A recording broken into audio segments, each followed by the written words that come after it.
কক্সবাজারের পর্যটকদের নিরাপত্তার কি হবে? বাংলাদেশের বৃহত্তম পর্যটক কেন্দ্র কক্সবাজার সারা বছর হাজারো পর্যটকে মুখর থাকে।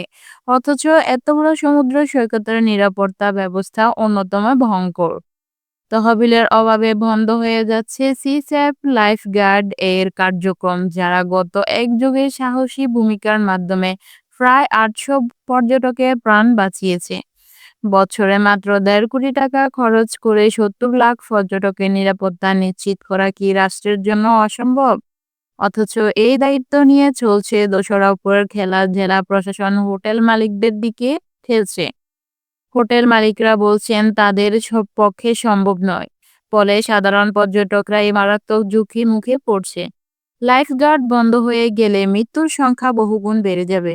প্রশিক্ষিত কর্মীরাও বেকার হবেন। পর্যটন খাত থেকে সরকার বিলুপ আয় করে, কিন্তু নিরাপত্তার জন্য সামান্য বরাদ্দ নেই, এটি অগ্রহণযোগ্য।